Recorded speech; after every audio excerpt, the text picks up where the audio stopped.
መንገድ ካለ እንቅስቃሴ አለ፣ እንቅስቃሴ ካለ ለውጥ አለ። ለዚህ ነው በሀገራችን በስፋት እየተከወነ ያለው የመንገድ ስራ ፕሮጀክት።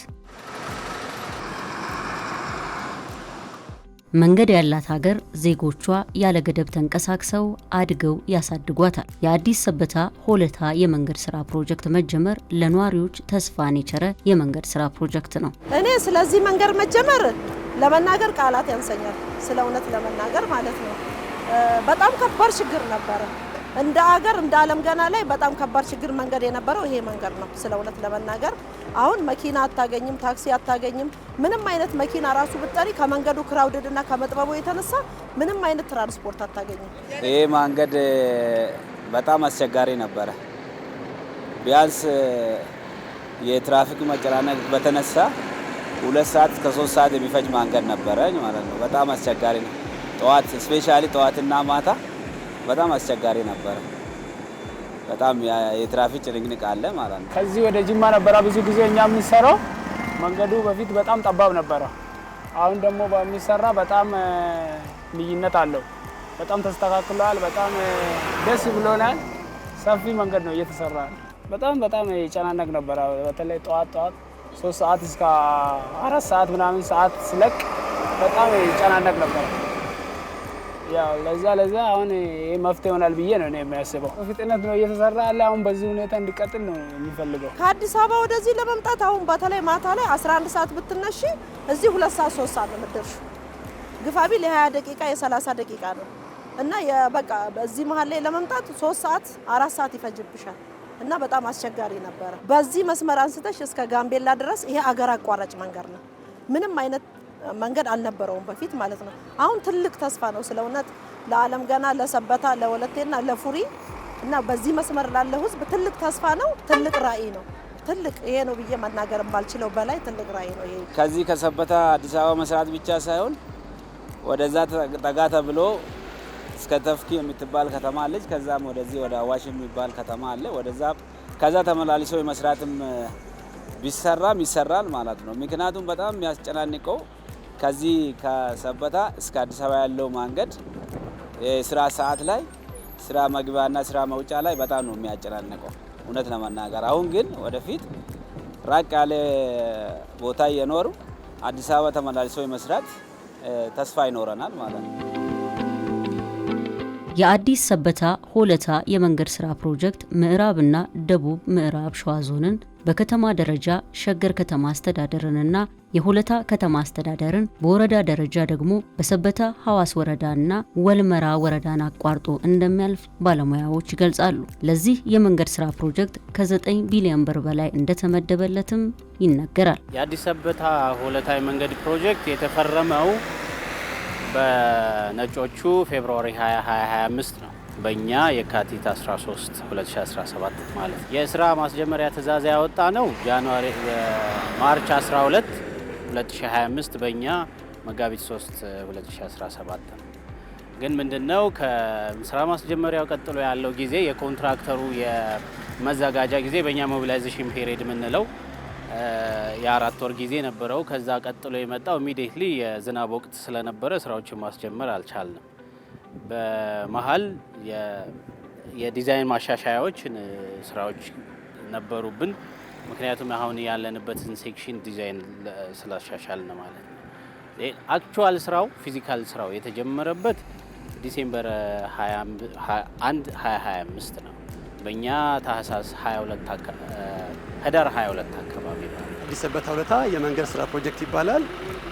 የመንገዱ ባለቤት የፕሮጀክቱ አስተዳደር የኢትዮጵያ መንገዶች አስተዳደር ሲሆን በባለቤትነት የሚያሰራው ቶታል የፕሮጀክቱ ሌንግዝ 50.21 ኪሎ ሜትር ነው። ፕሮጀክቱ በአጠቃላይ የሚነሳበት ፖይንት በተለምዶ ከአየር ጤና ወደ አለም ገና ሲኬድና ከጀሞ መስመር ወደ አለም ገና ሲኬድ ኖክ አደባባይ የሚባል ፖይንት አለ፣ አደባባይ አለ። ከኖክ አደባባይ ጀምሮ እስከ ሰበታ ይደርሳል። ከሰበታ ደግሞ በሱባ ጫካ በኩል አቋርጦ ሆለታ የሚደርስ መንገድ ነው።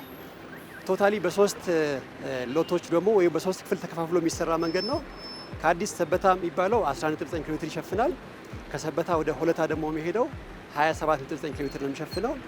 ሱባ ፓርክ ውስጥ ወደፊት ያው መናፈሻም ስለሚሰራበት ሱባ ፓርክ ውስጥ አክሰስ ሮድ 10.44 ኪሎ ሜትር አካባቢ ይሰራል ማለት ነው። ቶታል የፕሮጀክት ኮስቱ 9.6 ቢሊዮን ሲሆን በጠቅላላው በኢትዮጵያ መንግስት የሚሸፈን ነው የሚሆነው። አሁን ያለንበት የምንገኝበት የአዲስ ሰበታ ሴክሽን ከአጠቃላይ የፕሮጀክቱ አጠቃላይ ፐርሰንቴጅ ወደ 55 እስከ 60% ይወስዳል። ሂዩጅ ነው ያለንበት 11.89 ኪሎ ሜትር ይሁን እንጂ በ50 ሜትር ስፋት የሚሰራ 27 ሜትር አስፋልት ዴዲኬትድ ለመኪኖች ለሞተራይዝድ መኪኖች ዴዲኬትድ የሆነ መንገድ ያለው በሁለቱም ሳይድ የ2 ሜትር የብስክሌት ሌን ያለው እንደገና ደግሞ በሁለቱም ሳይድ የ5 ሜትር የእግረኞች መንገድ ፕሮቫይድ የሚደረግለት ነው። ይህን ደግሞ ለፊውቸር ቢአርቲ የምንለው ይሄ ባስ ራፒድ ትራንዚት የምንለው ለህዝብ ትራንስፖርት የሚሆን ፈጣን የባስ መስመር የሚሆን ዴዲኬትድ ደግሞ 1.5 ሜትር በሁለቱም ሳይድ በፈር ዞን አለ። ይሄ እንግዲህ አሁን ላይ በመሳዮሊ ጀነራል ኮንትራክተር ከብሪጅ ኮንስትራክሽን እና ከፋል ጀነራል ኮንትራክተር ጋር በጥምረት በመሆን ስራውን እያካሄዱት ይገኛል። የቁጥጥርና የክትትል ስራውን መሐንዲስ የኮር ኮንሰልቲንግ ኢንጂነር ከፎርትረስ ጋር በመሆን የማማከር አገልግሎቱን ይሰጣሉ። እኛ መስሪያ ቤት የኢትዮጵያ መንገዶች አስተዳደር ደግሞ ኦቨርኦል የሞኒተሪንግ ስራ ይሰራል። የተጀመረው ፌዝ የአዲስ ሰበታ ነው የተጀመረው። ቶታል ፊዚካውን ስራውን ስናይ 11 ኪሎ ሜትር በላይ የክሊኒንግ ስራ ሰርቷል።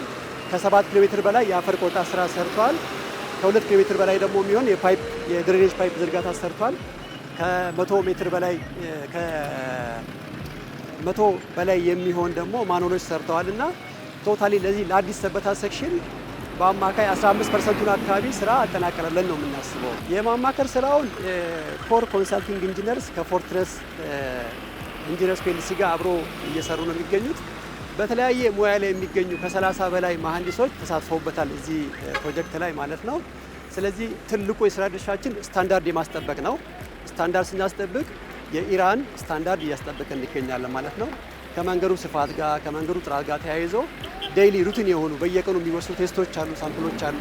ስለዚህ እነሱን የማስጠገብ የመከታተል ፕሮሲጀር የማስጠበቅ ስራ እየሰራ እንገኛለን ማለት ነው። መንገድ በተለያዩ ሀገራት እንደሚከናወነው ሁሉ በኢትዮጵያ ውስጥም ለኑሮ የተመቸ ሀገር ለመገንባት በልዩ ትኩረት እየተሰራ ይገኛል። የአዲስ ሰበታ ሆለታ መንገድ በፍጥነት እየተሰሩ ካሉ መንገዶች ውስጥ በተጠቃሽነት የሚገለጽ የመንገድ ስራ ፕሮጀክት ነው። አፈር ፕሮቴክሽን ስራ ነው እዚህ ጋር ያለው። መጀመሪያ ላይ ታስቦ የነበረው ልክ ሌሎቹ መንገዶች ላይ እንዳለው ግማሹ መንገድ ወይም ደግሞ በቀኝ በኩል የሚሄደውና በግራ የሚሄደውን መንገድ ሁለት የተለያየ ከፍታ ላይ እንዲቀመጥ ተደርጎ ነበረ። ብዙ ቦታም የተለመደው አሰራር እንደዛ ነው። አሁን ግን እዚህኛው ላይ ምንድነው የተለያዩ ዲስከሽኖች ነበሩ ከሸገር ኃላፊዎች ጋር እንዲሁም ከመንገዶች አስተዳደር ጋር የነበረው ዲስከሽን ሙሉ 8ቱም ሌን ከላይ እንዲሄድ 8ቱም መኪና ማለት ነው ከላይ በግራም በቀኝም የሚሄዱት መኪኖች ከላይ እኩል ሌቭል ላይ ሆነው እንዲሄዱ የተቀረው ደግሞ እግረኛ እና ሳይክል ሌን ከስር እንዲሄድ ማለት ነው። እንደዛ ነው የተደረገው እና አጠቃላይ እዚህኛው ሴክሽን ላይ ወደ 600 ሜትር አካባቢ የሚሆን የሪቴኒንግ ወል ስራ ነው ያለን። ኮንክሪት ሪቴኒንግ ወል ነው ይሄ። ኦልሞስት ከዛ ከመነሻው እና በመጨረሻው መካከል እንግዲህ ከ4.6 እስከ 5.6 ሜትር ቁመት ያህል ነው የሚኖረው ሪቴኒንግ ወሉ። አሁን እንደምታዩት ከአዲስ አበባ ሰበታ ድረስ ያለው መንገድ በአንዴ 2 መኪና ብቻ ማስተናገድ የሚችል ሲሆን አንድ ወደ ጅማ ሳይድ እና አንድ ወደ አዲስ አበባ ሳይድ ነው እያስተናገደ የሚገኘው።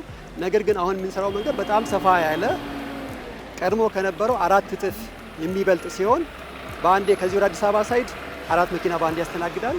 ከአዲስ አበባ ደግሞ ወደ ጅማ ሳይድ 4 መኪና ያስተናግዳል። ያ ማለት 8 መኪና በአንዴ ማስተናገድ የሚችል ነው ማለት ነው።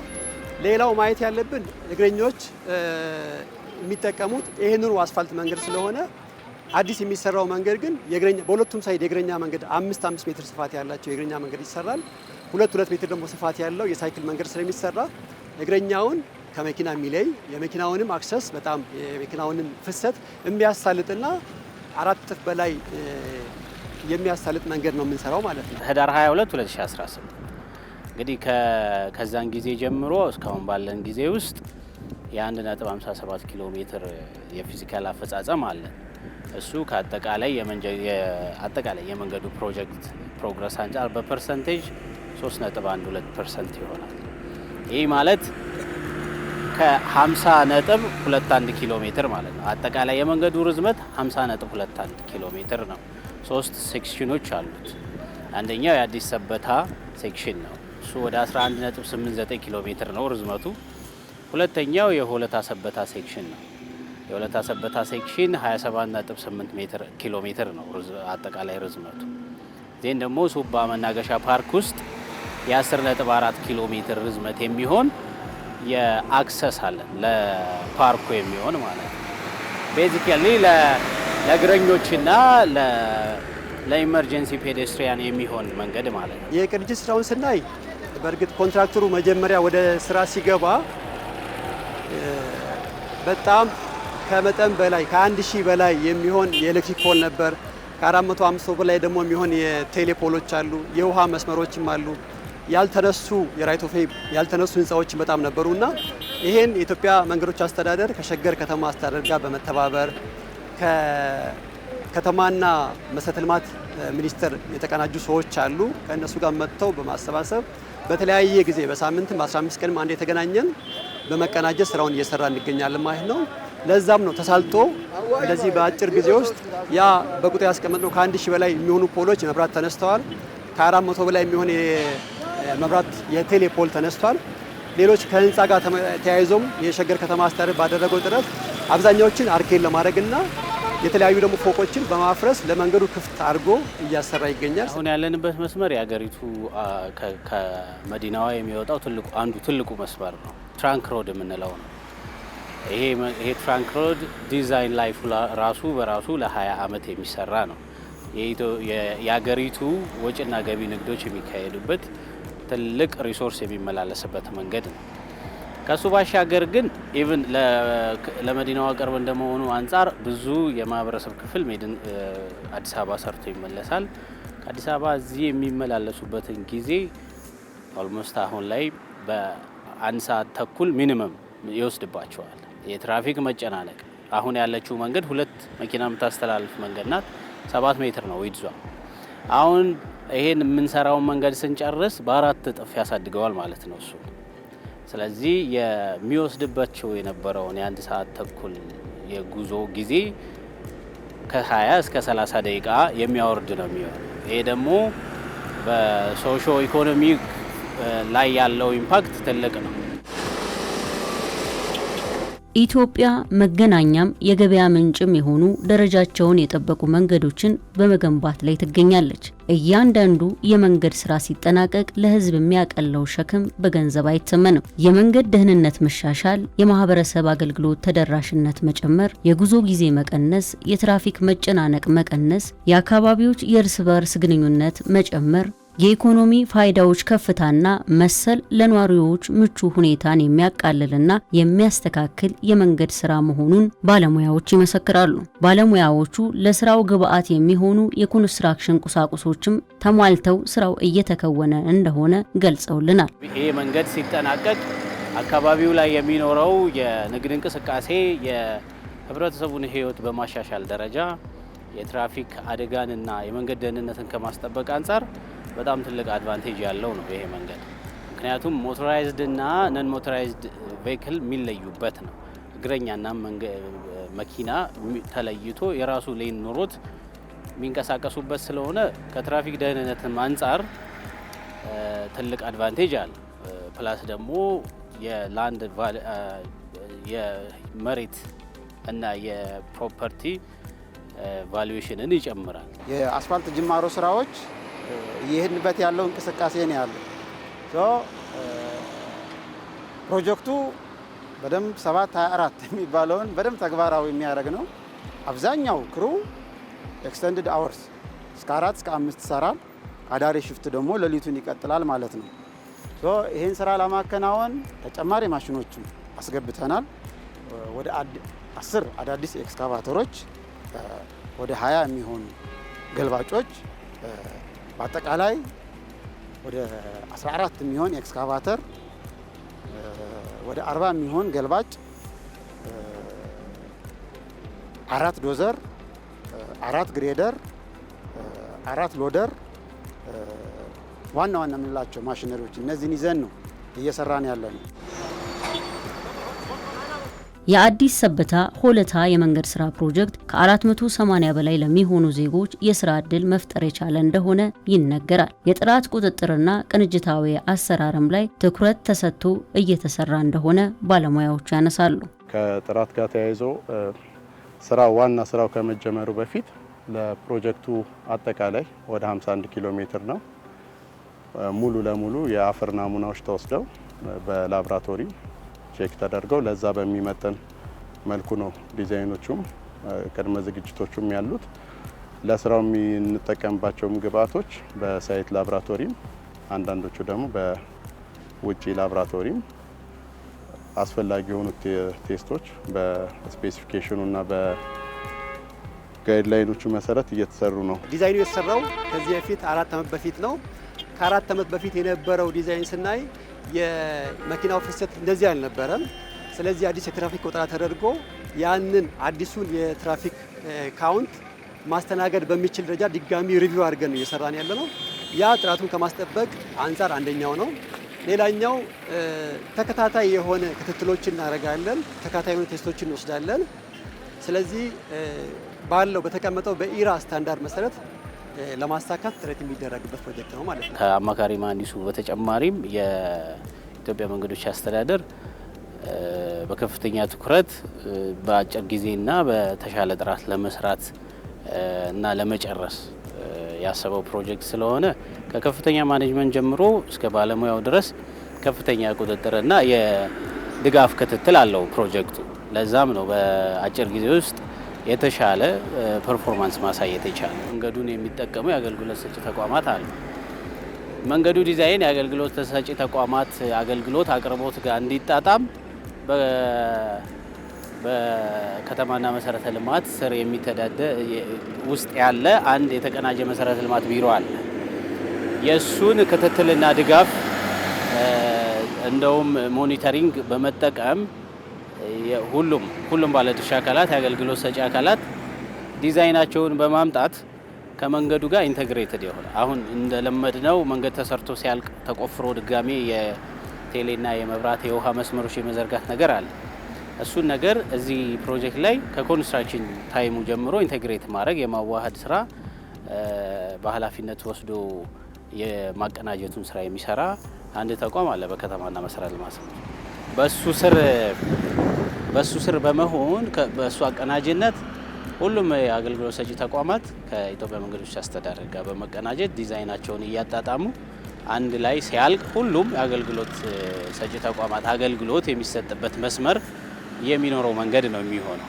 ስለዚህ ቅንጅቱ ኦልሬዲ በጥሩ ሁኔታ ያለ ኦልሬዲ የተቀናጀ ፕሮጀክት ነው። ከፍተኛ የወጪ ገቢ እንቅስቃሴ ያለበትና ቀን ከሌሊት ቶሎ በዚህ 1 ወር 2 ወር ጊዜ ውስጥ አትሊስት በሳቤዝ ደረጃ ተከፍተው የእንቅስቃሴውን የማፋጠን ስራ ነው እየሰራን ያለ ነው።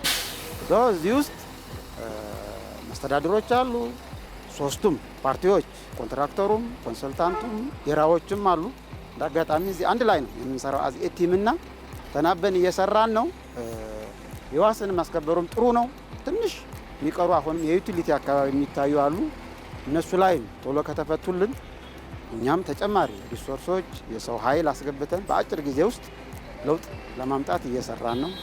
የፉሪ ገላንጉዳና ሰበታ ክፍለ ከተሞች አሉ እና እነሱ ከኛ ጋር ተቀናጅተን በትብብር ትራፊክ ማኔጅመንቱም ላይ ራይት ኦፍ ዌይም ላይ ባለው እንቅስቃሴ ላይ እገዛ እያደረጉልን አንድ ላይ ነው እየሰራን ያለ ነው እና ምንድነው ያው እዚህ ስራውን በምንሰራበት ሰዓት ላይ እንደዚሁ ከፍሳሽ ጋር እና ሌሎችም እዚህ ከመኪና በተለያየ ቦታ ላይ እንግዲህ የመቆም ትራፊክ ማኔጅመንቱ ጋር በተገናኘ እንግዲህ በዚህ በተሻለ ትብብር እያደረጉልን ለመቀጠል ነው። ለምሳሌ ሰበታ መተን ከሰበታ ወደ አዲስ አበባ መመለስ በትንሹ 1 ሰዓት ተኩል ወይ 2 ሰዓት ፈጅ ነበረ። ነገር ግን ይሄ ችግር ሲቀረፍ ይሄ ትራፊክ ፍሰቱ ሲሳለጥ በ15 ከ20 ደቂቃ በላይ ጊዜ አይፈጅም ማለት ነው። ለፕሮጀክቱ የተያዘው የጊዜ በአጠቃላይ 3 ዓመት ነው። 3 ዓመት ግን የማንጠብቅባቸው ብዙ ምክንያቶች አሉ። ለምሳሌ ከአዲስ ሰበታን ቅድሚያ ተብሎ ኦልሬዲ ቅድሚያ ሰጥቶ እየሰራ ይገኛል ከአዲስ ሰበታ ያለው። ነገር ግን የአዲስ ሰበታ ፓርት ላይም ሌሎችን ከአዲስ አበባ ወይ ደግሞ ከኖክ አደባባይ እስከ ቡታጅራ መገንጠያ ድረስ ያለውን ቅድሚያ ሰጥተን እየሰራን ስለሆነ እስከ ቡታጅራ መገንጠያ ድረስ ያለውን በ3 ወራት ውስጥ ለትራፊክ ክፍት አድርገን ለመስራት እየሰራን እንገኛለን። እስከ ሰበታ ጫፍ ድረስ ደግሞ ያለውን መንገድ አብዛኛውን ስራ በዚህ 1 ዓመት ውስጥ አጠናቅቀን ለማስረከብ እንሞክራለን። ነገር ግን ኦቨርኦል ፕሮጀክት የ3 ዓመት ፕሮጀክት ስለሆነ በተቀመጠው ጊዜ ሰሌዳ ለመጨረስ ያው ዝግጅት ላይ ነን። ፕሮጀክት ሲሰራ ኢንኮንቪኒየንስ አሉ። ሁሉም አልጋ ባልጋ አይሆንም እና ምናልባት የአካባቢውን ማህበረሰብ የትራፊክ ተጠቃሚውን አገር አቋርጦ የሚመጣ ነው ሹፌሩም እና እነሱን ረብሸንም ከሆነ አስተጓጉለንም ከሆነ ለጊዜው ለተሻለ ነገር ነው እና በትዕግስት በመረጋጋት የትራፊክ ደህንነትን በመጠበቅ የሰውንም የንብረትንም አደጋ እንዳናደርስ መልእክት አስተላልፋለሁ።